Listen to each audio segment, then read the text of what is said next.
42 milliards. Non, c'est pas le nombre de kilomètres qui nous sépare de la Lune. C'est pas non plus le nombre de battements de cœur qu'un humain a dans une vie.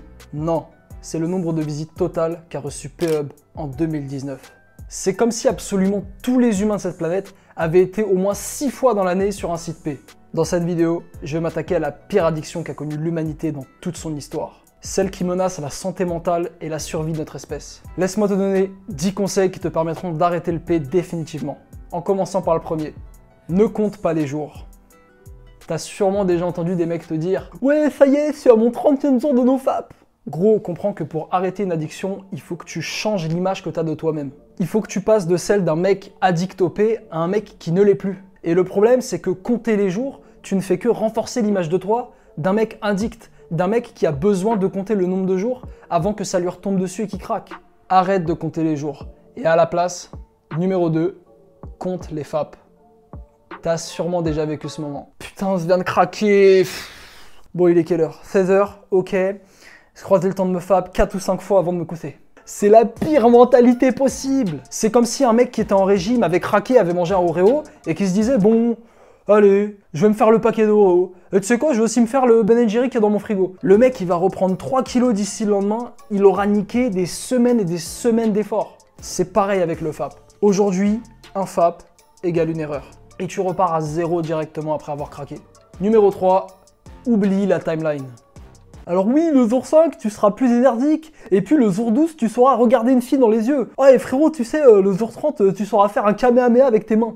C'est super gênant et tellement con. Tu sais, les mecs, ils pensent que s'ils ont craqué une fois, allez, c'est bon, ils ont perdu tous les avantages, ils doivent repartir de zéro. Mais c'est totalement con. T'imagines, c'est comme si un mec, pendant 3 mois, il allait à la musculation absolument tous les jours, et qu'il allait louper un seul jour, et juste le fait d'avoir loupé ce jour, il allait perdre toutes ses charges et tout son résultat en termes de muscles. T'imagines la dinguerie mentalement? Maintenant, gros, arrête de penser à la timeline. Les bénéfices, tu vas les voir et ils vont rester. Et c'est pas parce que tu t'es FAP une fois que tout va disparaître. Numéro 4, écris dans un journal. Je sais pas si t'as remarqué, mais chaque fois que tu craques, c'est généralement toujours la même situation. Genre, c'est à peu près la même heure, c'est à peu près au même endroit, au même moment. Deviens un scientifique, analyse-toi et crée-toi un journal de FAP. Chaque fois que tu vas craquer, tu dois noter dans ton carnet la date, l'heure, ton ressenti, comment tu te sens sur le moment, est-ce que tu te sens honteux, souillé, est-ce que tu te sens bien, est-ce que tu te sens mal. Et enfin, tu vas noter les 2 heures. Qu'est-ce que tu as fait pendant les 2 heures qui ont précédé le moment où tu as craqué? Tu remarqueras qu'à force, c'est à peu près toujours les mêmes schémas qui se répètent. Et l'avantage, c'est que tu pourras changer tes habitudes quand tu sauras ça. D'ailleurs, en parlant d'habitudes. Numéro 5, va à la salle. Ça t'est déjà arrivé d'avoir envie de te FAP quand tu étais en cours ou quand tu étais avec tes potes? Non, on se FAP quand on n'a rien à faire. Quand on est seul chez Watt. C'est pour ça que tu dois remplir tes journées si tu veux perdre cette addiction. Et un bon moyen de le faire, c'est de démarrer la musculation. Déjà, en elle-même, cette pratique, elle va te prendre facile 2 à 3 heures chaque jour. En plus de ça, ça te permettra d'augmenter ta testostérone. Tu augmenteras tes performances, ta productivité, ton énergie et tu seras plus confiant. En plus de ça, ça améliorera largement l'image que tu as de toi-même qui a été détériorée depuis toutes ces années. Et tu sais quoi frérot? Si t'as pas d'idée, que tu cherches un programme avec lequel commencer à t'entraîner qui se concentre sur l'esthétique, tu peux choper le mien gratuitement en cliquant sur le premier lien en description. Numéro 6, supprime les réseaux sociaux. Au collège, je me rappelle sur Snap avec des potes, on était tous abonnés à des meufs, mais pas la meuf, tu sais, qui te raconte des stories en mode « Ouais, j'ai fait ça hier ». Non, moi je te parle de la meuf qui se fait retourner par 2 gros Renault en story. Ça, gros, c'est ce qu'on appelle un déclencheur. C'est un événement qui va précéder une action spécifique. Et dans notre cas, l'envie d'aller mater du P ou de te FAP. C'est comme quand tu passes, tu sais, le matin en allant en cours ou au travail, tu passes à côté d'une boulangerie et que tu sens l'odeur. Là, c'est un déclencheur qui te donne envie d'aller acheter du pain.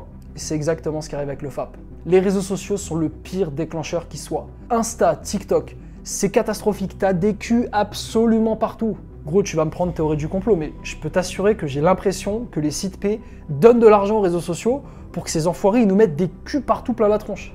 Désabonne-toi des meufs et désinstalle ces applis s'il le faut.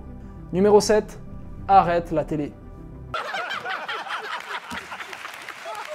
Tous les jours, je vais à la salle et dans ma salle, en fait, il y a une petite télévision où tu peux mettre la télé. Et en gros, à chaque fois, elle est allumée et ils mettent des clips de musique. Et gros, c'est catastrophique.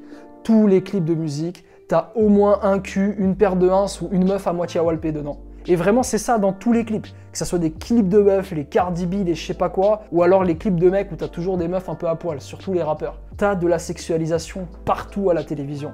Parce que ces mecs, ils veulent ton attention. D'ailleurs, Samy, c'est pour ça que t'as mis une photo d'une meuf hyper sexy en miniature. Moi, au moins, j'essaie de t'aider, bordel. Gros, comprends que notre cerveau, il est pas fait pour voir des meufs, ne serait-ce qu'en bikini ou ne serait-ce que de voir un nombril. Dis-toi, pour nos ancêtres à l'époque, voir ne serait-ce qu'une meuf avec le nombril à l'air, ça voulait dire littéralement que c'était le moment de la ken. Et le problème, c'est qu'aujourd'hui, t'as toutes ces meufs, toute cette stimulation qui arrive, ton cerveau singe, il a envie de se la faire. Mais le problème, c'est qu'il y a un putain d'écran en face de toi. Et c'est pour ça que tu craques et que tu vas sur les sites P. Et c'est là que ça me rappelle une vidéo que j'ai vue d'un musulman qui était très intéressante sur comment résister à la tentation. Il m'a donné le meilleur conseil que j'ai jamais eu. Baisse les yeux. C'est exactement ce que tu dois faire à partir de maintenant. Numéro 8, trouve un accountability partner.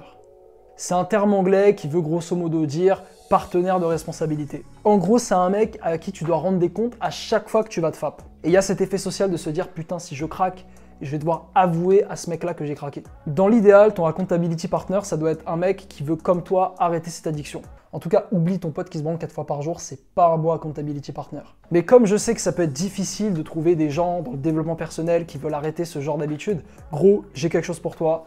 Rejoins le groupe Discord, deuxième lien en description, et tu vas dans le serveur Addiction. Dedans, tu postes une annonce, tu dis « Salut les gars, j'ai vu les vidéos de Samy et je cherche un accountability partner pour le NoFap ». Et tu vas voir, il y a des mecs qui vont te répondre, qui vont te contacter en DM et tu vas réussir à en trouver un. Et t'inquiète pas, les gens vont pas se moquer. Tout le monde est bienveillant sur ce Discord.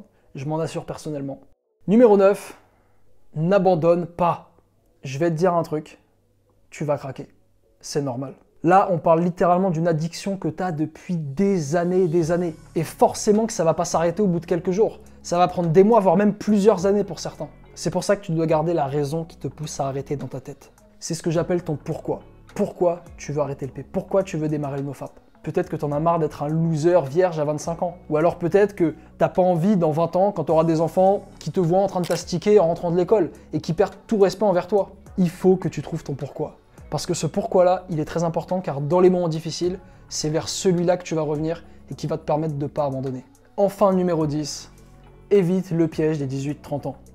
18-30 ans, c'est la période la plus importante dans la vie d'un homme. Toutes les actions que tu vas faire et celles que tu ne vas pas faire, dans cette période-là de ta vie, vont définir littéralement ta vie future. Après tes 30, tes 40, voire même tes 50 ans. C'est pour ça que si tu es dans ta vingtaine, tu dois arrêter cette addiction maintenant. T'as pas une minute à perdre. Si tu veux comprendre les enjeux et savoir exactement de quoi je veux parler, va voir cette vidéo dans laquelle je te dis exactement qu'est-ce qu'il faut faire pour éviter le piège des 18-30 ans.